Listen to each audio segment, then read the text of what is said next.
मोहब्बत के नाम पर ये जो कत्लेआम की साजिश की जा रही है, ये बहुत गलत चीज़ होने जा रही है। इसको हर हालत में रोका जाना चाहिए।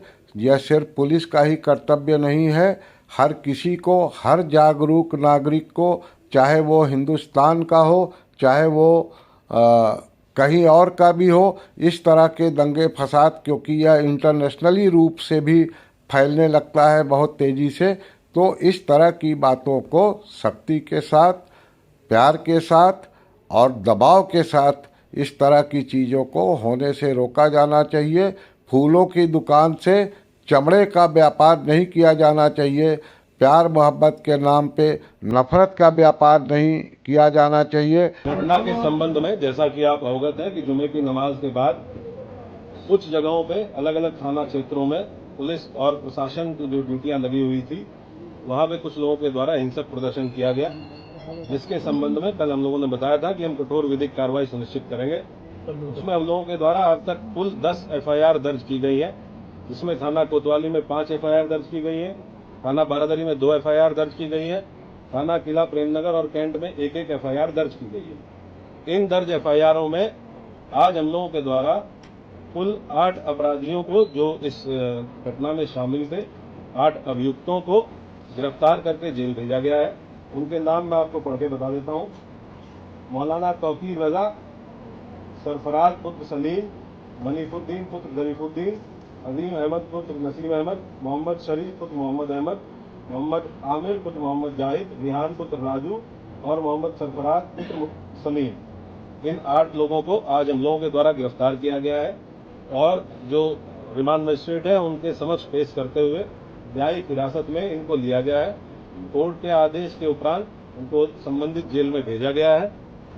टोटल जो 10 FIR दर्ज हुई है, उसमें जो प्रमुख FIR है थाना कोतवाली की, इसके बारे में मैं आपको बता देता हूँ। FIR नंबर 489/25, जिसमें भारतीय न्याय संहिता की धारा 109(1), 109(2), 118(2), 121(2), 189(5), 191(2), 195(1), 196(1), 196(2), धारा 223, 310(2), 324(5), 324(6), 61(2), धारा 62, आपराधिक कानून संशोधन अधिनियम धारा 7, सार्वजनिक संपत्ति नुकसान निवारण अधिनियम धारा 3 और सार्वजनिक संपत्ति नुकसान निवारण अधिनियम धारा 4।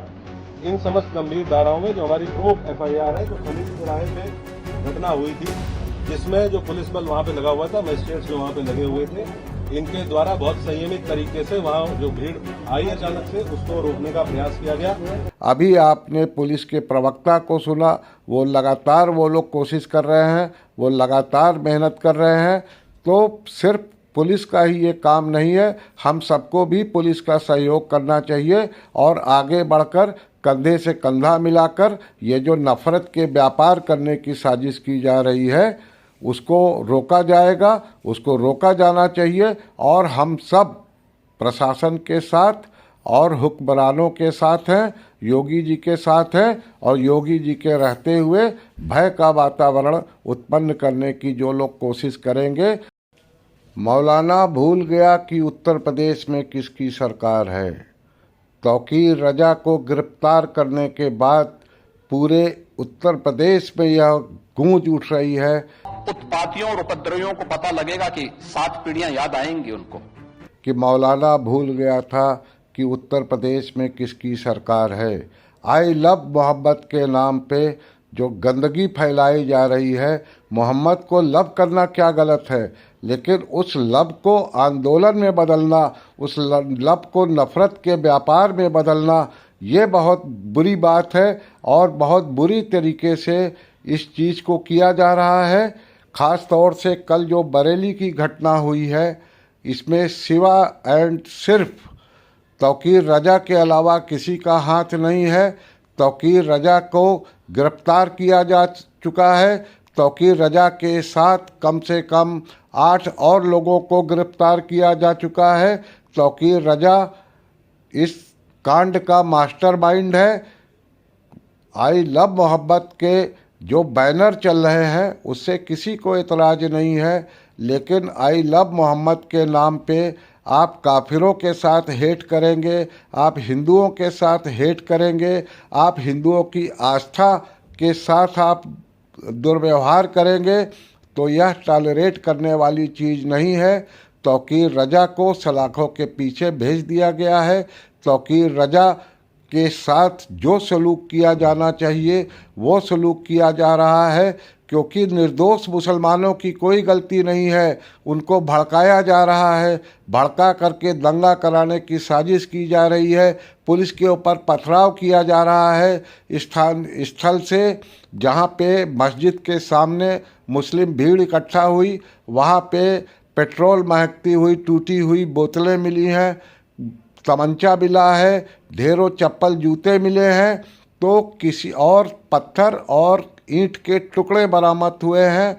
पुलिस ने ये सारी चीज़ें बरामद करने के बाद विभिन्न थानों में, कई थानों में कोतवाली थाने के अलावा भी रिपोर्ट दर्ज किया है। बहुत सारे लोगों के खिलाफ रिपोर्ट दर्ज किया गया है। 8 लोग अब तक गिरफ्तार हो चुके हैं। तौकीर रजा से प्राइमरी पूछताछ के बाद तौकीर रजा को भी गिरफ्तार करके जेल भेज दिया गया है।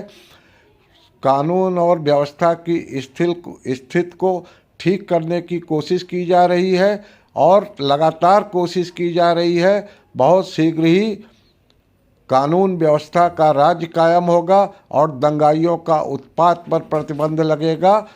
तौकीर रजा के बारे में और बरेली दंगों के बारे में क्या बोलती है वहाँ की पुलिस, आइए सुनते हैं। जैसा कि आप देख रहे हैं सारी चीजें सामान्य हैं, सब लोग अपने काम धाम पर लगे हुए हैं, रूटीन में सारी चीजें चल रही हैं, किसी प्रकार की कोई समस्या नहीं है, सारी चीजें अब ठीक तरीके से चल रही हैं, कोई दिक्कत नहीं है।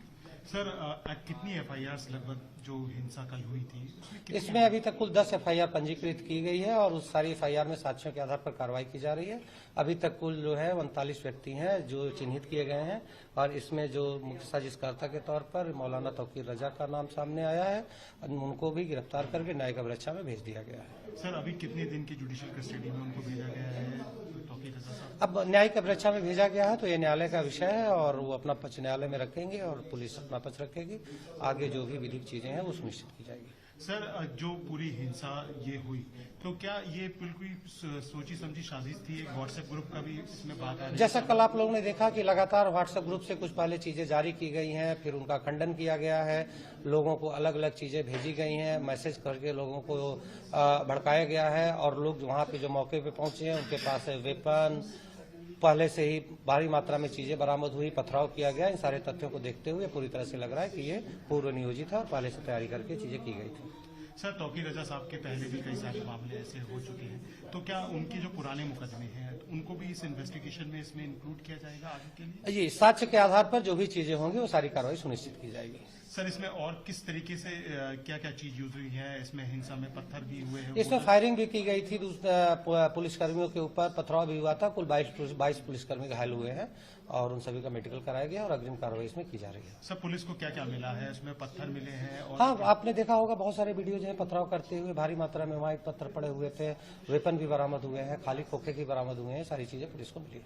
बोतल्स भी मिली है जिसमें पेट्रोल की हाँ, कुछ बोतल्स भी मिली हैं, वो सारी भी चीजें। फायरिंग भी हुई है, वेपन भी एक मिला। हाँ, वो मैंने बताया कि वेपन मिला है और खोखे भी मिले। सर कितनी एफआईआर इसमें लॉन्च हो चुकी है लगभग? जैसा मैंने आपको भी बताया कि 10 एफआईआर टोटल लॉन्च हुई है इसमें।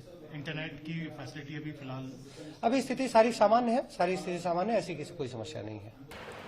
तौकीर रजा इसके मास्टरमाइंड हैं और तौकीर रजा ने ही प्रशासन से वादा किया था कि शांतिपूर्ण तरीके से असेंबलिंग होगी, लेकिन बाद में कथित तौर पर यह भी बताया गया कि इस असेंबलिंग को भड़काया और असेंबलिंग को हिंसा करने के लिए, जुलूस निकालने के लिए कहीं न कहीं तौकीर रजा ने ही उस्काया।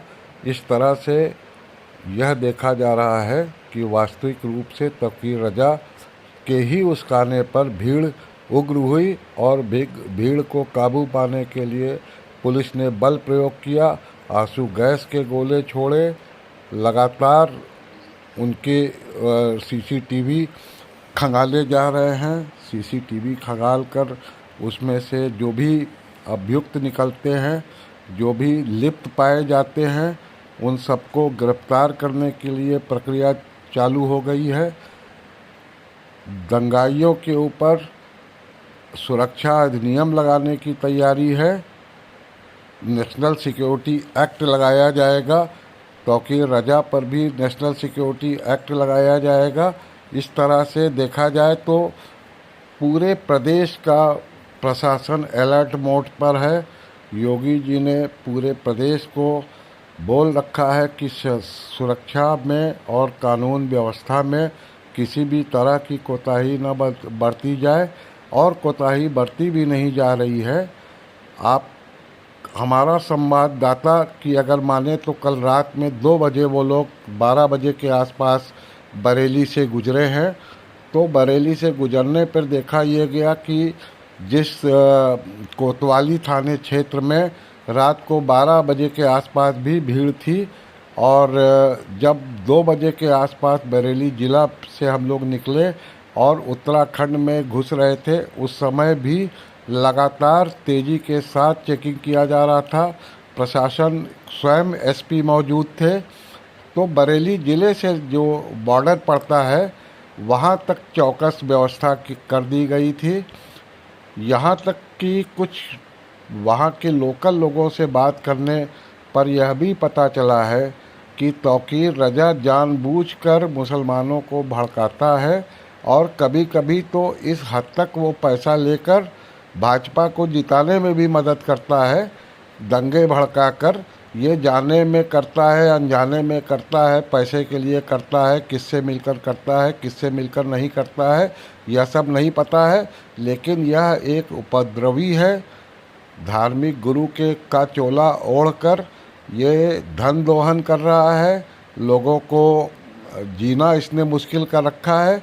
इसके खिलाफ कार्रवाई जो होना चाहिए वो कार्रवाई किया जाए, और आंसू गैस के गोले पुलिस को छोड़ने पड़े, पुलिस को लाठियाँ चलानी पड़ी, पुलिस को भीड़ कंट्रोल बड़ी मुश्किल से करना पड़ा। गनीमत यह रही कि गोली नहीं चली और कोई व्यक्ति, कोई निर्दोष किसी की मौत नहीं हुई। इस तरह से अगर देखा जाए तो पुलिस प्रशासन की चुस्ती मुस्तैदी के कारण यह दंगा होने की, जो बड़ा दंगा होने की संभावना थी, वह निरस्त हो चुकी है। धन्यवाद।